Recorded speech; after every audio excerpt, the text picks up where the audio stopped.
एक तरफ तो ये भी बोला कि गुस्सा ज़रूरी है, करना चाहिए, और दूसरी तरफ नियंत्रित करने के भी लोगों, क्योंकि आजकल जिस तरह के माहौल में हम हैं, तो बात ऐसा नहीं है कि आपको किसी बहुत बड़ी आपके स्वाभिमान को ठेस पहुंची, आपको पार्किंग की जगह नहीं मिलेगी तो भी आपको गुस्सा आ जाएगा, पार्किंग से बाहर निकलेंगे तो ट्रैफिक पे गुस्सा आ जाएगा, ट्रैफिक से घर पहुंचेंगे लाइट चलेगी तो आपको गुस्सा आ जाएगा, हर बात पर गुस्सा आ जाता है। तो इन बातों से तो फिर अगर हर बात पे गुस्सा करेंगे तो आपको पूरा वो आपको सेहत पे नुकसान पहुंचाएगा। तो इसको कैसे नियंत्रित कर सकते हैं? वो जो आपने किस वाली बात बोली वो तो आप फौरी तौर पर कर सकते हैं, लेकिन दिन भर करेंगे कैसे? तो करने को तो फिर आप 24 घंटे भी करें तो उसमें नुकसान तो कोई भी नहीं है, ध्यान क्योंकि आप खुद साधना को कर रहे हैं किसी और को नहीं, तो इसलिए उसमें कोई नुकसान नहीं।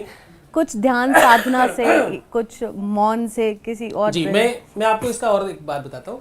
जैसे आपने कहा कि क्रोध जरूरी नहीं कहा मैंने, क्रोध जीवन का अंग है, होगा ही वो, आप कुछ नहीं कर सकते। क्रोध के साथ एक और बहुत महत्वपूर्ण बात है, क्रोध कभी भी आपसे ताकतवर के सामने, आपसे बड़े के सामने, आपसे श्रेष्ठ के सामने नहीं आता, हमेशा अपने से कमजोर के ऊपर, अपने से डाउन के ऊपर ज्यादा आता है, परसेंटेज वाइज उस पर ज्यादा आता है। यानी आपका ब्रेन ये बैलेंस करता है, कहा नहीं करना। 20 हट्टे कट्टे लड़के खड़े हो और कुछ भी कर रहे हो, आपको क्रोध नहीं आएगा, बच के भागने का मूड आएगा, किधर से निकल जाओ बस, ये तो कूटे जाएंगे। किधर क्रोध आएगा? आएगा।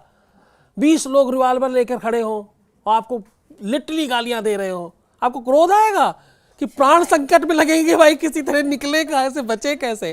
क्रोध सदैव आपको आपसे कमजोर व्यक्ति पे आता है। सबसे कमजोर कौन है?